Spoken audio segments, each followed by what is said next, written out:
Next అండి, శనీశ్వరుడు శ్రీ మహావిష్ణువు ఎలా అవుతాడు? 22 ఏళ్ళుగా ఉన్న విగ్రహంపై వివాదమా?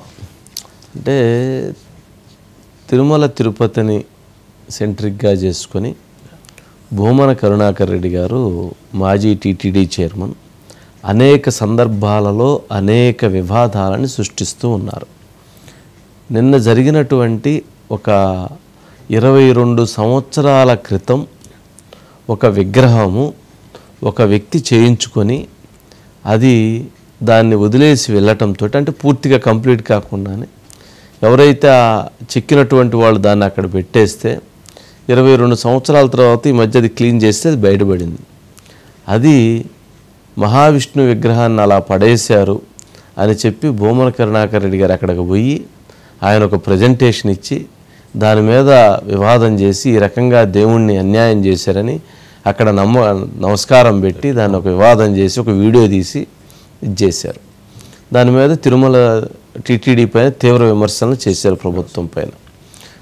చివరికి అది చూస్తే ఎవరైతే ఆ స్థపతి ఎవరైతే చేసినటువంటి వాళ్ళ కుమారుడు చెప్పినటువంటిది ఏంటంటే 22 సంవత్సరాల క్రితం తయారు చేశారు మా తండ్రి గారు, అది పూర్తిగా కూడా శనీశ్వరుడి విగ్రహాన్ని ఆ రోజు చేయటం జరిగింది. ఆ చేయించుకున్నటువంటి వ్యక్తి పూర్తి కాకముందే ఆయన రాలేదు, ఆయన దాన్ని నాకు ఇలా కాదు ఇంకో రకంగా కావాలన్నాడు. దాంతో ఆ రోజు మా షాప్ ఇక్కడ ఉండేది, మేము 22 సంవత్సరాల ముందు ఇక్కడ దీన్ని అక్కడ పక్కన పెట్టేసి కానీ మేము ఇంకో దగ్గరికి షిఫ్ట్ అయ్యాము అని ఆయన చెప్పారు. సరే, ఈ క్రమం ఇదంతా ఇట్లా ఉంటే ఎన్ని జరుగుతున్న వివాదాలు ఏంటంటే టీటీడీ అనగానే తిరుమల తిరుపతి దేవస్థానం కానీ ప్రజలందరూ సెంట్రిక్గా దాన్ని గమనిస్తుంటారు ఏంటా అనేది. ఆ అవకాశాన్ని చూసుకొని ఒక మాజీ టీటీడీ బోర్డు చైర్మన్గా చేసినటువంటి వ్యక్తి 2 సార్లు ఈ రకంగా వివాదాలను సృష్టించడం అని అంటే ఖచ్చితంగా ఒక కుట్ర కోణాన్ని వారు అవలంబిస్తున్నారు అని అనిపిస్తూ ఉంది. అంటే ఇప్పటికే అక్కడ ఏర్పాట్లకు సంబంధించి ఇవన్నీ కూడా జరుగుతూ ఉన్నాయి.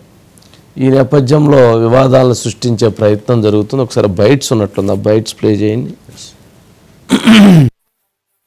టీటీడీ పాలక మండళ్ల తీరు ఏ స్థాయికి దిగజారిపోయింది అనటానికి నిదర్శనం మలమూత్రాల మధ్యన, అక్కడ బీరులు గాంధీ బాటళ్ల మధ్యన, తాగుబోతుల మధ్యన శ్రీ మహావిష్ణువు విగ్రహం దిక్కు లేకుండా ఉండేటువంటి పరిస్థితి ఇక్కడ దోపురించింది. పాలక మండలి చైర్మన్ నిద్రపోతున్నాడా? అధికారులు చూసుకోవటం లేదా? పనిగట్టుకొని కావాలని ఇక్కడ పాడేశారా? రక్తం ఉడికిపోతోంది. ఎంత బాధాకరమైనటువంటి విషయం అండి. సిగ్గుపడాలి ఈ పాలక మండలి చైర్మన్. ఇంతకంటే దారుణము పాపము మరొకటి లేనే లేదు. ఒక 25 ఏళ్ల క్రితం బెంగళూరు పార్టీ మాకు శనేశ్వర విగ్రహం చేయాలని ఆర్డర్ ఇచ్చినారు. డ్రాయింగ్ కూడా మేమే చేసినాం, వాళ్ళు 3Dలో పంపించిన అప్పట్లోనే. దాన్ని వచ్చేసి సింహవాహనము 10 చేతులు వెనకల కాకి బదులు సింహం పెట్టమన్నారు. మాకు ఆర్డర్ ఇచ్చిన కొన్ని రోజులకి ఆయన చనిపోయినాడు. చనిపోతుంటే అట్టే ఉండిపోయింది మా దగ్గర. మమ్మల్ని అక్కడ అప్పుడు బాంబ్ ప్లేస్ జరిగింది, అప్పుడు మొత్తం ఖాళీ చేసామన్నారు. పెద్ద విగ్రహం మేము తీసుకొని పోలేదు. ఇన్ని సంవత్సరాలు అక్కడే ఉంది, మేము చేసిందే. అది పేమెంట్ అయితే వాళ్ళు 2 లక్షల డబ్బులు ఇచ్చినారు మనకు. అది ఇప్పుడు 22 ఏళ్ళుగా ఉంది అక్కడ.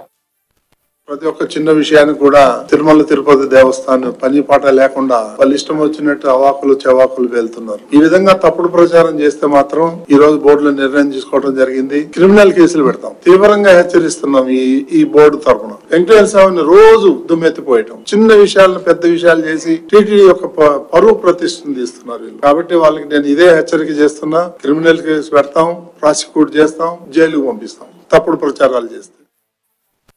ఇష్టం వచ్చినది చేసుకోండి. నన్ను ఏం చేసుకోవాలనుకున్నా మీ ఇష్టం వచ్చినట్టుగా ఎన్ని కేసులైనా ఇరికిచ్చి నన్ను జైల్లో పెట్టండి. నేను హైందవ ధర్మం కోసమని పోరాడకుండా ఉండేటువంటి ప్రసక్తి లేనే లేదు. నాకు రాజకీయాల కంటే హిందూ ధర్మాన్ని కాపాడటమే లక్ష్యంగా, ఆ భగవంతుని ఆదేశంగా ఉద్యమిస్తా, పోరాడతానని తెలియజేస్తున్నా. ఆయన కూడా జైలుకి వెళ్ళడానికి తాతహలాడుతున్నాడు. ఎందుకంటే సహచరులందరూ జైలు బాట పట్టారు కాబట్టి. కాదండి, భూమన కరుణాకర్ రెడ్డి గారు 2 సార్లు టీటీడీ చైర్మన్ అయ్యారు కదా, మరి అప్పుడు ఆయన దాన్ని ఎందుకు తీసి సరి చేయలేదు? అట్లా అనుకుంటే 22 సంవత్సరాల నుంచి మరి అక్కడే ఉందంటున్నారు కదా, మరి ఆయన ఎందుకు బాధ్యత తీసుకోలేదు? అంటే ఏదో ఒకటి బురద చల్లేటువంటి ఒక ప్రయత్నాన్ని ఆయన చేస్తున్నారు. రెండోది, అసలు ఆయన నిజంగా హిందూ ధర్మం గురించి నేను పోరాడతానంటున్నాడు. ఆయన హిందూ కాదనేది కదా వివాదం. కానీ హిందూ ధర్మం కాపాడుతాను. ఆయన వాళ్ళ ఇంట్లో పెళ్ళిళ్ళు ఏ రకంగా జరుగుతుంటాయి, ఏ రకమైనటువంటి పరిస్థితులు ఉన్నాయి, ఆయన ఏ రకమైనటువంటి వివాదాలు ఉన్నాయి, గతంలో ఆయన మీద ఉన్నటువంటి అభియోగాలు ఏంటి, ఆరోపణలు ఏంటి, ఇవన్నీ పక్కన పెట్టి నేను హిందూ ధర్మం కోసం పోరాడుతాను. మరి హిందూ ధర్మం కోసం పోరాడితే 22 సంవత్సరాలుగా ఎందుకు మీరు అట్లా వదిలేశారు? 2 times ఎందుకు నువ్వు టీటీడీ నువ్వే 2 సార్లు ఉన్నావు కదా, మరి ఎందుకు వదిలిపెట్టావు? అంటే ఇది ఒక కుట్ర జరుగుతుంది టీటీడీ మీద, రాష్ట్ర ప్రభుత్వం మీద అన్న చర్చ జరుగుతుంది. బ్రహ్మోత్సవాలు జరుగుతున్నటువంటి సందర్భంలో ఇలాంటి వివాదాలను చేసి ఏదో ఒక రకమైనటువంటి ఒక కీడుని తలపించే విధంగా చేసి, అంటే ప్రజల ప్రాణాలతో చెలగాటం ఆడేందుకు కూడా కుట్రలు జరుగుతున్నాయి అన్న విమర్శలు కూడా పాలక మండలి చేసింది. అంటే దీని వెనక అంటే ఇక్కడ దేవుడు భగవంతుడు అని కాదు, అక్కడ ఒక విషయం చెమ్మటం, ఒక రకమైనటువంటి ఒక కుట్రలకు పాల్పడటం అనేటువంటిది చేస్తున్నారా అన్న ప్రశ్న ఉత్పన్నమవుతుంది. మోహన్ ఉన్నట్లున్నాడు. Mohan sir, good evening sir. Good evening. ఏంటి ఇప్పుడు ఇంతగా వివాదం ఎక్కడి నుంచి ఎక్కడికి వెళ్ళింది ఏంటి? సార్, తిరుమల తిరుపతి దేవస్థానాన్ని భ్రష్టు పట్టించే విధంగా హిందూ సనాతన ధర్మ ఏదైతే ఉందో దాన్ని దెబ్బతీసే విధంగా గత కొద్ది రోజులుగా సోషల్ మీడియా, అదేవిధంగా వాళ్ళకి సంబంధించినటువంటి మీడియాల్లో కూడా టీటీడీ పైన బురద చల్లేందుకు భూమన కరుణాకర్ రెడ్డి పూనుకున్నారనేది ఆరోపణ సార్. ప్రతిరోజు కూడా టీటీడీ పైన కూడా ఏదో ఒక నెపం మోపడము, లేదంటే టీటీడీ పాలక మండలి చైర్మన్ బిఆర్ నాయుడు పైన కూడా ఆరోపణలు చేయడము. ఏదైతే నిన్నటి రోజున అలిపిరి వద్ద ఉన్నటువంటి 22 ఏళ్ల ముందు తయారు చేసినటువంటి శనేశ్వర విగ్రహాన్ని శ్రీ మహావిష్ణువుగా అభివర్ణించేందుకు కూడా ఆయన ప్రయత్నించారు. అక్కడ ఉన్నటువంటి ఆ విగ్రహాన్ని కూడా ఇది మహావిష్ణువు విగ్రహము, దీన్ని ఇక్కడ నిర్జీవంగా పడేశారు అని చెప్పి ఆయన చెప్పే ప్రయత్నం చేస్తారు. అయితే అది 22 ఏళ్ళుగా అది అక్కడే ఉంది. గతంలో ఈయన 2 పర్యాయాలు టీటీడీ చైర్మన్గా ఉన్నాడు, అప్పట్లో తొలగించలేదు. మరోపక్క తిరుపతిలోనే మంచినీళ్ళ గుంట వద్ద పాత గోవిందరాజుల స్వామి విగ్రహం కూడా ఇప్పటికీ దాదాపు ఒక 40-50 ఏళ్ళుగా అక్కడే ఉంచారు. దాన్ని కూడా ఎప్పటి కూడా తొలగించే ప్రయత్నం కూడా చేయలేదు. కానీ ఉన్న పలంగా ఒక్కసారిగా నిన్న తిరుమల శ్రీవారిపై భక్తిభావాలు పొందుకొచ్చాయి. హిందూ సనాతన ధర్మంపై కూడా ఆయనకు భక్తిభావాలు పొందుకొచ్చిందని చెప్పి కూడా టీడీపీకి సంబంధించినటువంటి నేతలు ప్రశ్నిస్తున్నారు. మనం చూసుకోవచ్చు సార్, ఏదైతే విగ్రహాలు తయారు చేసేప్పుడు కొన్ని విగ్రహాలు భిన్నమైపోతుంటాయి. అలాంటి విగ్రహాలను కూడా ఆర్డర్ ఇచ్చినటువంటి ఏదైతే దాతలు ఉంటారో వాళ్ళు తీసుకోరు. ఒకవేళ సెంటిమెంట్గా ఫీల్ అయితే దాన్ని విడిచిపెట్టి వెళ్ళిపోతారు. అలాంటి విగ్రహమే నిన్న మనం అలిపిరి వద్ద చూసుకున్నాం సార్. ఏదైతే 22 ఏళ్ల ముందు ఒక బెంగళూరుకి చెందినటువంటి ఒక దాత ఇచ్చిన 2 లక్షల రూపాయలతో అప్పటి శిల్పి ఎవరైతే ఉన్నారో ఆయన ఆ విగ్రహాన్ని కూడా తయారు చేయించారు. అది శనేశ్వరుడు విగ్రహము. కర్ణాటక రాష్ట్రంలో శనేశ్వరుడు విగ్రహానికి అలాంటి ఏదైతే ఆ సింహము, ఆ గద అలాంటివి కావాలని చెప్పి వాళ్ళు ఇచ్చినటువంటి మ్యాప్ ఆధారంగా కూడా ఆ శిల్పాన్ని చెక్కారు. అయితే శిల్పం చెక్తున్న తరుణంలో ఏదైతే ఆర్డర్ ఇచ్చినటువంటి వ్యక్తి మృతి చెందడంతో కుటుంబీకులు కూడా ఆ విగ్రహం వద్దని చెప్పి పూర్తిగా విడిచిపెట్టి వెళ్ళిపోయారు సార్. మరో తర్వాత 2 ఏళ్లకే ఆ శిల్పాన్ని చెక్కిన ఆ శిల్పి కూడా చనిపోవడంతో 2003లో అక్కడ ఒక అప్పటి ముఖ్యమంత్రిగా ఉన్నటువంటి చంద్రబాబు నాయుడు గారి పైన బాంబు బ్లాస్ట్ అవ్వడం, అక్కడ ఏదైతే ఆ ప్రాంతంలో దాదాపు 20 నుంచి 30 మంది శిల్ప కళాకారులు కూడా శిల్పాలు చెక్కుతూ జీవనోపాధి ఉన్న వారిని కూడా తొలగించేసి ఇతర ప్రాంతాలకు తరలించారు సార్. ప్రస్తుతం మనం అలాంటి ప్రాంతం ఒకటి చూస్తున్నాం సార్. ఇక్కడ ఏదో చూసుకోవచ్చు, మీరు చూడొచ్చు సార్, శిల్పాలు చెక్కే ప్రాంతం ఉంది సార్. ఇక్కడ కూడా చాలా శిల్పాలు ప్రతిరోజు కూడా తయారు చేస్తుంటారు. దీంట్లో కొన్ని ఏదైనా భిన్నమైపోతే మాత్రం ఆ శిల్పాలను పక్కన పెట్టేస్తారు. అదే తరహాలో మరికొన్ని శిల్పాలు ఏదైతే ఉన్నాయో దానికి సంబంధించిన రాతితో మరొక విగ్రహాలు కూడా తయారు చేసే పరిస్థితి కనపడుతుంది సార్. ఏదైతే భూమన కరుణాకర్ రెడ్డి చెప్తున్నారు, శనేశ్వరుడికి సంబంధించినటువంటి శిల్పం అయితే చేతిలో విల్లు, మరొక పక్క అదేవిధంగా ఏదైతే బాణము, ఈ 2 ఉంటాయి. మరో పక్క ఆయనకి సంబంధించినటువంటి ఒక పాత్ర కూడా, చేతిలో పాత్ర కూడా ఉంటుందని చెప్తున్నాం. మనం చూసుకోవచ్చు సార్, ఇక్కడ ఒక విగ్రహానికి ఆయన చెప్పిన విధంగానే చేతిలో బాణము, మరోపక్క విల్లు, ఇది మరోపక్క గద కూడా ఉంది సార్. ఇవన్నీ చూసుకోవచ్చు మనం. ఈ వీరభద్రుడి విగ్రహం సార్. తాజా ఈ వీరభద్రుడి విగ్రహం ఎక్కువగా తమిళనాడు ప్రాంతాల్లో కూడా ఉంటుంది సార్. తమిళనాడు పల్లె ప్రాంతాల్లో వీరభద్రుడి విగ్రహాలు పెడతారు. అదే కర్ణాటక సైడ్ అయితే అదే తరహాలో విగ్రహాలు తయారించుకొని వాళ్ళు ఇచ్చినటువంటి ఆర్డర్ ప్రకారం కాలభైరవుడి విగ్రహాలు కూడా తయారు చేసుకుంటారు. అదే నేపథ్యంలో కూడా అనేక విగ్రహాలు తయారు చేసే క్రమంలో కూడా కొన్ని భిన్నమైపోతాయి. ఈ నేపథ్యంలో అక్కడ భిన్నమైపోయినటువంటి విగ్రహాన్ని దాదాపు 12 అడుగుల విగ్రహం 1.5 టన్ను వరకు వెయిట్ ఉంటుంది. ఆ బరువును మోసుకోలేక 22 ఏళ్ళుగా కూడా మొత్తం అక్కడే ఉంచేసిన పరిస్థితి కనపడుతుంది. అలాంటి విగ్రహాన్ని తాజాగా రాజకీయ కోణంలో బయటకు తీసుకొచ్చారు. మనం చూసుకోవచ్చు సార్, ఏదైతే ఇక్కడ ఉన్నటువంటి విగ్రహాలన్నీ భిన్నమైపోయాయి.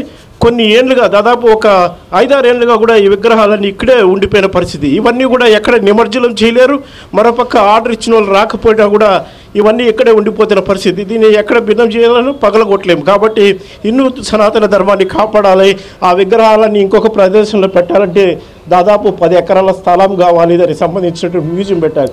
అయితే గత 22 ఏళ్లలో కరుణాకర్ రెడ్డి 2 పర్యాలు టీటీడీ చైర్మన్గా కొనసాగినప్పుడు ఇలాంటి విగ్రహాలు ఎందుకు పరిరక్షించలేదు, హిందూ సనాతన ధర్మాన్ని ఎందుకు పరిరక్షించలేదని చెప్పి కూడా శ్రీవారి భక్తులు అయితే డిమాండ్ చేస్తున్న పరిస్థితి సార్. మరొక ఇదే తరహాలో మరికొన్ని విగ్రహాలు ఒక 10 ఏళ్ళ ముందు తయారు చేసినటువంటి విగ్రహాలు కూడా మనం దూరంగా చూసుకోవచ్చు సార్. ఆ విగ్రహాలన్నీ కూడా భిన్నమైపోయాయి. అలాంటి విగ్రహాలను కూడా పరిరక్షించాలని చెప్పి ఆయన డిమాండ్ చేస్తే తిరుపతిలో ఇలాంటివి చాలా దాదాపు 100ల సంఖ్యలో ఏదైతే శిల్ప కళాకారులు ఉన్నారో వాళ్ళు చేసే విగ్రహాలన్నీ పెట్టాలంటే దాదాపు ఒక పెద్ద ప్రాంతమే కావాలని చెప్పి సార్. ఇక మీదటనైనా కూడా తిరుపతి దేవస్థానం పైన ఆరోపణలు చేసేటప్పుడు ఆలోచించి చేయాలి. శ్రీవారి భక్తుల మనోభావాలు దెబ్బతినకుండా చూసుకోవాలని చెప్పి కూడా శ్రీవారి భక్తులు డిమాండ్ చేస్తున్న పరిస్థితి. Right Murali, right, thank you. Next అంటే జనరల్గా ఒక స్టోన్ తీసుకొని దాన్ని చెక్కటం మొదలు పెడతారు. ఆ చెక్కేటువంటి క్రమంలో ఎక్కడైనా సరిగ్గా ఆ రూపురేఖలు రాకపోతే అప్పుడు వాటిని మళ్ళీ పక్కన పెట్టేసి ఇంకొక స్టోన్ తోటి ఇచ్చేస్తారు. అదొకటి. అట్లాగే ఇప్పుడు దీని విషయంలో కూడా వాళ్ళు డిజైన్స్ ఇస్తారు, ఎట్లా ఉండాలి ఏంటని. ఈ విధంగానే ఉండాలని కదా, అక్కడ ఉన్నటువంటి ఆ ప్రాంతానికి తగ్గట్టు వాళ్ళు అనుకున్న విధంగా ఎట్లా ఉండాలి అనేటువంటిది ఒక్కొక్క రకమైనటువంటి రూపాలని ఇస్తారు. ఆ రకంగా వాళ్ళు తయారు చేస్తారు. ఇక్కడ ఏంటంటే ఏదో ఒక వివాదం చేయాలి అనేటువంటి ఒక రకమైనటువంటి ఆలోచన తప్ప మరొకటి అయితే కనపట్టలేదు. బట్ అది వాళ్ళ విజ్ఞతకే వదిలేద్దాం, వాళ్ళ దీనికే వదిలేద్దాం. వారు కూడా ఇంక చివరికి వైసీపీ పార్టీ యొక్క ఆలోచనలు, వారు కూడా వారి మీద ఉన్న విమర్శలు, లేదా భూమన గారి మీద అసలు ఆయన అనేది ఉన్న అంశాలు పక్కన పెట్టి వారు ఇంకొకరి మీద వచ్చి బురదల్లేటువంటి ప్రయత్నం చేస్తున్నారంటే గురిగింజి తన కింద ఉన్నటువంటి నలుపుని తాను చూసుకోదట. అందుకని పక్కన వాళ్ళ మీద విమర్శలు చేయటానికి వాళ్ళు అక్కడ ఆ వివాదాలు సృష్టించడం కోసం మాత్రమే తపన పడుతున్నారు, పనిచేస్తున్నారని అర్థమవుతా ఉంది. నెక్స్ట్